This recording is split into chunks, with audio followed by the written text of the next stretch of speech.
parece como algo obvio y básico, pero organizarse es juntarse de nuevo y ver qué vamos a hacer.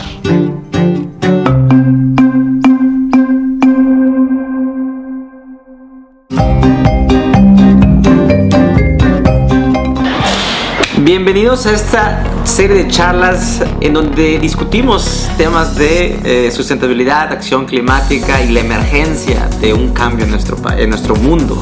Esta vez vamos a hablar con Pablo Montaño, quien es coordinador de Conexiones Climáticas. Es una ONG en México, pero el último proyecto y del cual vamos a hablar hoy es esta serie de documentales que se llama El Tema. Habla sobre la acción climática y la urgencia climática en México. Y tú puedes ver esta serie de documentales porque en ella va a estar dos personas ya muy famosas. Primero, que es Gael García, que es un actor mexicano, y Yasnaya Elena, que es una activista también social mexicana.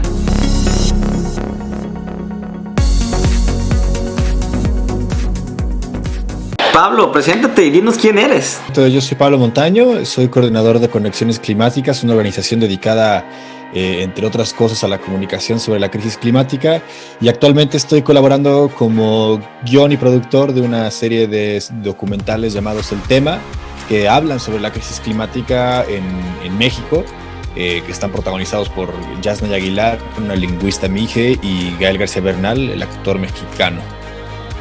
Entonces, bueno, estamos desde esos frentes movilizando, ¿no?, para avanzar la conversación climática y llamar a esa acción por el clima que tanto hace falta. Pablo, ¿por qué te interesaste en el tema de la acción climática? Y también, ¿por qué crees que es un tema que es más relevante hoy en día y que merece una urgencia?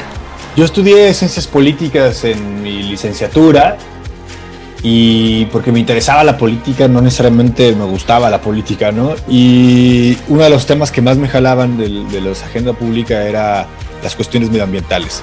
Y como politólogo, pues yo sentía que había pocas herramientas, ¿no?, para entrarle a esa discusión. Entonces decidí estudiar después una maestría en Medio Ambiente y Desarrollo Sustentable, donde ya tuve como un contexto mucho más amplio de las problemáticas de ecología política, de las decisiones públicas y sociales, cómo afectan al medio ambiente y viceversa. Y entonces ahí lo que yo fui encontrando cada vez más interés era en hablar sobre el cambio climático como el gran reto social, político. Siento que abraza absolutamente, abraza absolutamente todas las causas, es decir, no hay nada que escape a la crisis climática. Entonces yo sentía en buena medida que hablando de crisis climática, hablando de este gran reto para nuestra humanidad, estamos abordando cualquier otro tema: derechos humanos, migración, empleo, salud, economía, lo que quieras, ¿no? Todo está ahí trastocado. Entonces, de alguna manera se ha convertido como una especie de obsesión, ¿no?, para mí el entrarle, ¿no?, a este gran reto. Siento que nuestra generación y todas las personas que estamos viendo actualmente, pues nos van a ver en la historia, ¿no?, como qué hicieron, ¿no? O sea, cómo reaccionaron ante este reto, ¿no? A las personas que hemos vivido, yo creo que en los últimos 20 años y los que estaremos aquí en los próximos 20, pues nos voltearán a ver y nos medirán con nuestra reacción y nuestra respuesta, ¿no?, ante la crisis climática. Genial, Pablo. La verdad es que yo estoy fascinado por el hecho de que hayas creado estos productos o estos contenidos audiovisuales que permiten explicar de una manera un poquito más concisa, local, y sobre todo algo que resuene en comunidades del problema ambiental, que como tú ya lo has también planteado, nos involucra a todos y definitivamente, por donde sea que le veas, cualquier problema social que exista en este momento siempre va a tener un enlace, ese hilo invisible que conecta a la crisis climática. Una conversación, yo hice un podcast el año pasado, justo cuando arrancó la pandemia. Fue una de las formas en las que yo canalicé ahí mi encierro, y es un podcast que es una ficción futurista, se llama 2050, el fin que no fue, y es justo un podcast narrado desde el año 2050 en un escenario donde logramos enfrentar exitosamente la crisis climática y mantenernos por debajo de los 1.5 grados como planeta, ¿no?, en el calentamiento del planeta. Y básicamente lo que busca es, desde ese futuro posible, analizar las decisiones que se tienen que tomar en este presente actual para llegar a ese escenario, ¿no? Entonces, de alguna manera, muestras cuál es la ruta, ¿no?, para conseguir ese ideal del que hablan los científicos, del que habla la ciencia y que te dice que está ahí al alcance, ¿no? total que hicimos ese podcast, fue muy divertido porque invitábamos a expertas y expertos reales, ¿no? Académicos, y los invitábamos a jugar, a que es el año 2050, y que todo lo que ellos están diciendo ahorita en sus conferencias y en sus charlas y en sus ponencias se logró, ¿no? O sea, todo lo que está diciendo usted, señor, sobre la necesidad de la gestión del agua, haga de cuenta que eso pasó. Entonces era un buen reto pensar cómo llegamos a ese futuro ideal. Y de ahí Gael me escribió y me contactó, Gael García, el actor, y empezamos a platicar de qué más podíamos hacer, ¿no? Qué otras cosas podíamos generar de productos, de videos, documentales. Y se nos ocurrió esta idea, ¿no? De ir armando como una serie de documentales que explicaran la crisis climática desde el territorio nacional. Una de las cosas que hay de retos en la comunicación del cambio climático es que el norte global tiene una narrativa que, digamos, sofoca cualquier otra narrativa local del sur global, ¿no? O sea, hablamos de la crisis climática en términos de osos polares, hablamos de la crisis climática en términos de tormentas de nieve o la falta de nieve, cosas que aquí en el sur global muchas veces no tenemos contacto con ello. O sea, había una necesidad o encontramos una necesidad de hablar en términos mexicanos qué significa la crisis climática. Entonces, ¿qué van a encontrar? Van a encontrar comunidades, personas que están en el territorio en México experimentando de primera mano y enfrentándose de primera mano a los efectos de la crisis climática y que están haciendo cosas para transformarla, ¿no? Entonces, ahí es donde estamos, digamos, yendo estas dos personas, Gael y Yasnaya, a conversar con organizaciones, con expertas, con activistas y generando como esta historia, ¿no? Esta narración macro de esta es la crisis en nuestro país, así se ve. Obviamente hay muchas cosas que no se pueden tratar, no se alcanzan a tocar porque pues, son 6 episodios cortos nada más, 6 documentales de 10 minutos cada uno. Entonces quedan muchas cosas fuera, lo cual es una pena, pero también es una invitación, ¿no? a ampliar esta conversación. Y a lo que no se tocaron, no se va a tocar en estos 6 episodios, se encuentra en otro espacio y lo amplían, ¿no? No pretendemos de ninguna manera que esto sea la guía absoluta de la crisis climática y no hay más fuera de esto, ¿no? Y bueno, yo quiero saber, Pablo, ¿cuáles son los retos que tuviste que enfrentar, no solo en el transcurso de tu actividad como activista climático, porque me imagino que debe haber muchas frustraciones ahí, pero también en la creación de este proyecto y tu ONG? Sí, o sea, de alguna manera la frustración ya la venía yo trabajando desde hace rato, ¿no? Porque si te interesan los temas climáticos, ambientales, pues digo, o te encuentras una manera de terapearte, ¿no? Y de poderle seguir, porque de lo contrario es muy difícil, ¿no? O sea, como no estar cayendo en esta frustración constante de la falta de avance. Y lo que sí encontré, digamos, de reto fue encontrar cuál es la historia que vamos a contar, ¿no? O sea, cuál es o sea, tenemos tantas, como lo que decía ahorita, hay tantas líneas que explorar, ¿no? Hablar del agua, por ejemplo, que fue nuestro primer episodio. Y lo tratamos alrededor de un conflicto muy puntual que está habiendo en el estado de Chihuahua, que es un estado que está al norte de México, frontera con Texas. Y es un estado desértico, ¿no? Entonces ahí tienen un problema muy grave de agua. Los agricultores del lugar pues están cada vez dándose cuenta que ya está faltando el agua. Son los primeros, son como nuestro canario de la mina, ¿no? Que ya saben que no hay agua. Y entonces platicamos desde la visión de los campesinos. Entonces, bueno, al hablar desde la visión de los campesinos, pues dejas fuera el propio impacto que tienen los campesinos, porque también pues, no es lo mismo un horticultor que un nogalero que está produciendo nueces, que requiere una cantidad absurda de agua. Entonces, pues sí, dejas fuera esa crítica, ¿no? O al hablar desde una visión de campo, pues ya no hablaste de la visión del agua desde las minas. Hay tantos frentes abiertos que llega un punto donde dices, a ver, ¿cuál es la historia que tengo que contar y cuál es la historia que para efectos de lo que tengo enfrente me sirve hoy, ¿no? Entonces ese yo creo que es uno de los retos más grandes, pero una de las cosas muy gratificantes que encontré al estar hablando, Roberto, ahí con estas personas o estar escuchándolas, porque yo no hacía la conversación, la hacían Gael y Yasnaya, era pues ver que sí hay esa esperanza, ¿no? Y si hay gente que en el norte de Chihuahua, en unos lugares atiborrados de narcotráfico, de violencia, de peligros de todos lados, no se está rindiendo, está resistiendo, están protegiendo el territorio, comunidades indígenas en la sierra de Chihuahua, en el norte del país. O sea, no hay excusa para rendirse realmente, ¿no? O sea, la gente aquí se está jugando la vida realmente y para mí, más allá de una fuente de desesperanza o de bajón, era lo contrario, ¿no? Una fuente de inspiración lo que están haciendo las personas resistiendo en estas comunidades. Entonces, bueno, un poco es lo que, no un poco, un mucho es lo que estuvimos encontrando en cada una de estas conversaciones en distintos sitios de la República, que también es uno de los privilegios, ¿no? Son 6 temas, son 6 conversaciones que ocurren en distintos lugares del país. El agua, lo tratamos en Chihuahua al norte, el aire, la calidad del aire en Monterrey, que es la tercera ciudad más grande del país, el carbón, también en la zona norte, carbón como combustible. Luego nos fuimos a los océanos, a Cozumel, ¿no? Hasta toda la zona Riviera Maya, muy bien conocida seguramente por todo el auditorio. Pues está Cancún, ¿no? O sea, cuál es el impacto que hay entre las relaciones de lo que ocurre en tierra con el mar. Luego nos fuimos a Tabasco, que es un lugar selvático, de una selva densa, inmensa, donde es el lugar de mayor extracción de petróleo de México, donde se está construyendo una nueva refinería, ¿no? Una nueva refinería en pleno 2021, es así algo absurdo, ¿no? O sea, no se explica.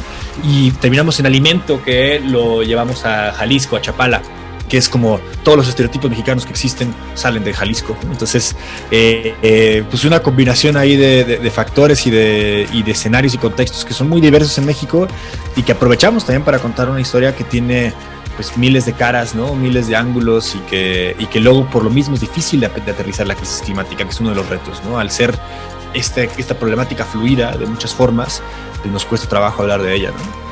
Gracias, Pablo. Bueno, felicidades, la verdad es de que está genial todo lo que has logrado hasta ahora. Y bueno, entiendo que los retos son inmensos y bueno, el camino apenas empieza, ¿no? Y hablando sobre eso, sobre los siguientes pasos, entiendo que, tú vas a llegar a cientos de miles, si no es que millones de personas con estos documentales, no solo gracias a la participación de ya figuras públicas, sino también el poder de este tema, ¿no? Que hoy en día todo el mundo quiere conocer, pero también todo el mundo quiere involucrarse. Y es por eso que quiero preguntarte, ¿cómo vas a medir los resultados? ¿Tienes algún proyecto en el futuro que pueda estar vinculado a esto? ¿O cómo vas a poder darle un seguimiento a todo esto? ¿Vas a generar otra nueva ONG? ¿Cómo vas a aglutinar los resultados? Yo creo que de entrada tenemos la medición que es la más básica, que son el número de vistas, ¿no? O sea, que creo que es algo que quisiéramos que estuviera ahí delante y claro, ¿no? Que se haya alcanzado una gran audiencia, ¿no? Con un tema que no suele estar en los medios de comunicación, lo que me llevaría a mi segundo punto, ¿no? ¿Qué tanto impacto tenemos en estos espacios de medios de comunicación, de conversación, que ya tuvimos un muy buen lanzamiento donde pues, nos cubrieron los principales medios nacionales e incluso internacionales aquí que están presentes en México, y eso ya nos da como una buena pauta del impacto. Una de las cosas que me gustó es que muchos de los medios que nos cubrían, yo notaba que ya en las notas se refieren a la crisis climática, no al cambio climático o calentamiento global, no, ya hablan de crisis climática, que era uno de los conceptos que estamos tratando de empujar. Y de ahí en más, yo creo que lo que sigue es que si se detona no una conversación, creo que es muy importante. Tenemos o no una conversación posterior.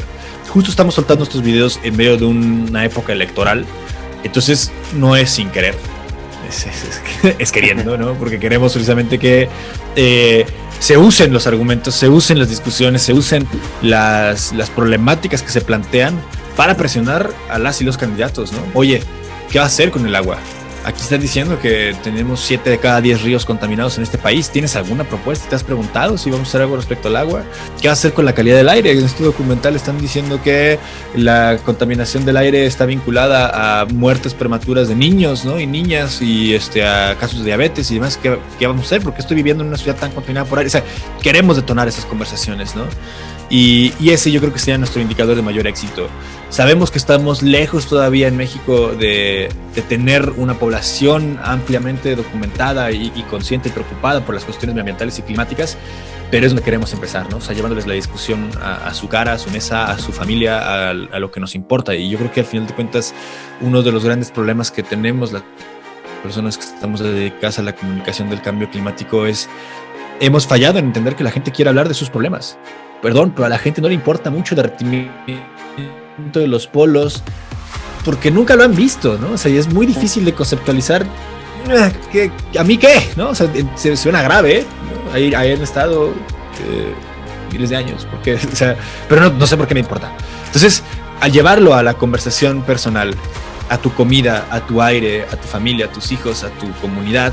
Entonces ya empiezas a ver, órale, no, bueno, esto sí es un problema sí es algo que me interesa, sí es algo que quiero exigir. Y si no logramos que haya una población que exija esas respuestas, no va a haber políticos que respondan a esas preguntas, ¿no?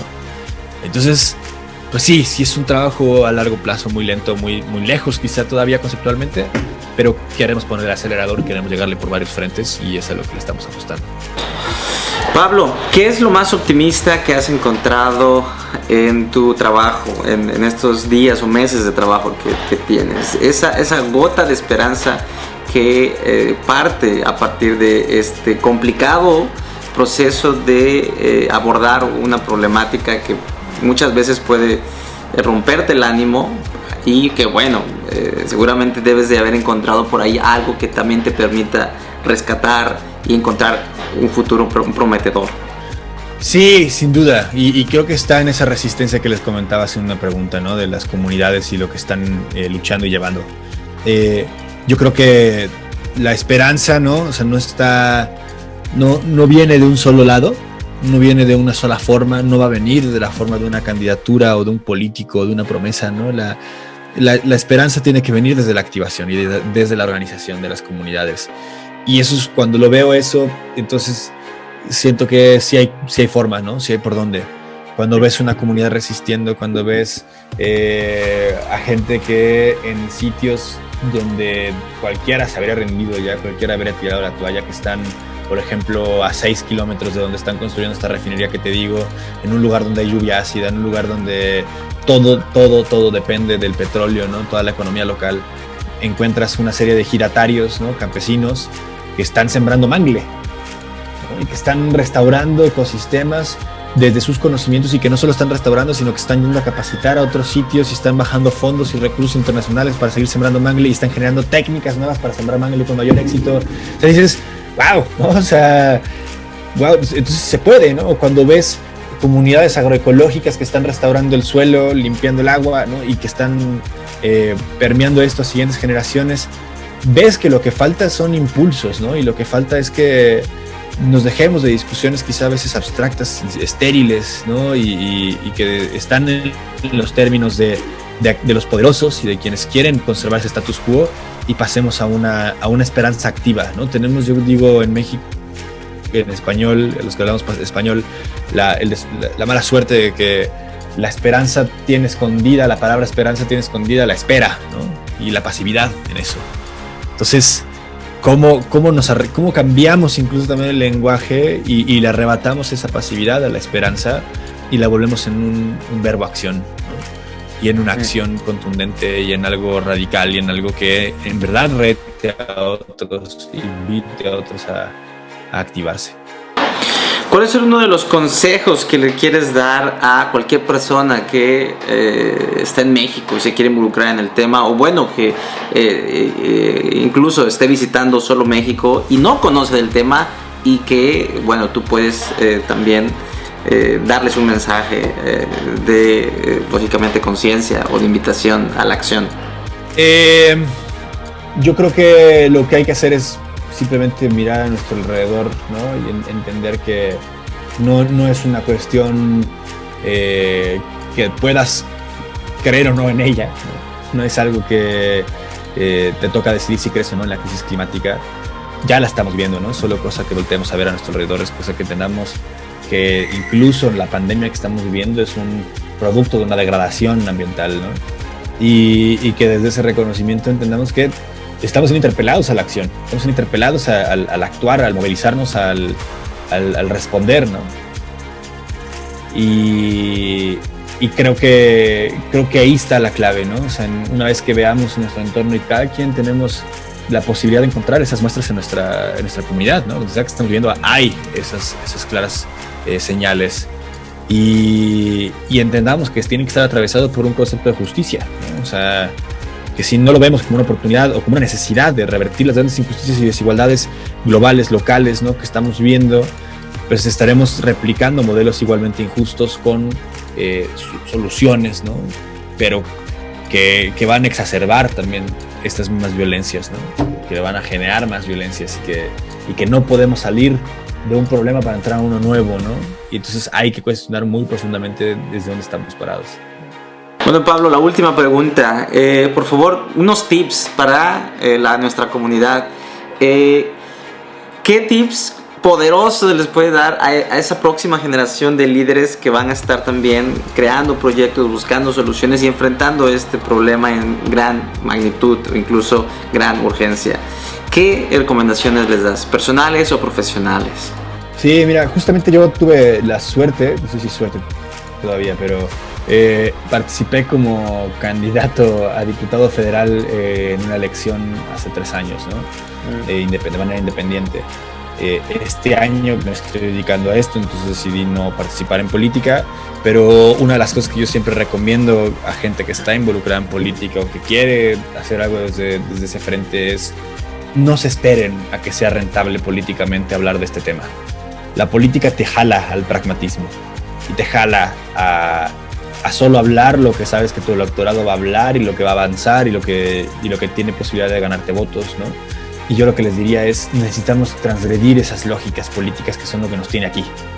No va a llegar un momento ideal para hablar de la crisis climática. No va a ser un momento, nunca va a ser un tema, digamos, divertido, fácil de tocar. Entonces hay que empezar a romper esos miedos, ¿no? Que son lo que ha permitido la inacción, ¿no? Y una vez que rompamos con esos miedos de inacción y que hablemos de los contextos, vamos a jalar la conversación. Igual y pierden, queridas líderes de políticas, ¿no? Igual y no ganan, pero atrévanse a perder, ¿no? Y atrévanse a perder para que cuando pierdan puedan decir: bueno, perdí, pero nadie me cayó y dije todo lo que tenía que decir. Y necesitamos gente que se atreva a decir las cosas que hace falta que se comuniquen, ¿no? Y yo creo que eso es algo que nos urge ver de la próxima generación de líderes, ¿no? Conversaciones que comprometan, ¿no? Que pongan su corazón donde su boca, ¿no? Y al revés también. Pablo, ¿alguna frase que te represente y que lógicamente la puedas leer todos los días y te recuerde este momento especial de este proyecto, o que te inspire, o que te recuerde el por qué lo estás haciendo? Sí, no es mía, pero es de Rebecca Solnit, que dice: porque el futuro es oscuro, una oscuridad tanto de vientre como de tumba. Bueno, y me gusta mucho esa frase porque es como: ¿de qué lado va a caer, no? Sí es oscuro el futuro, pero hay oscuridades. Y yo estoy convencido de que puede haber esa oscuridad de vientre, ¿no? Que trae vida. Y yo creo que hay que pelear por ella.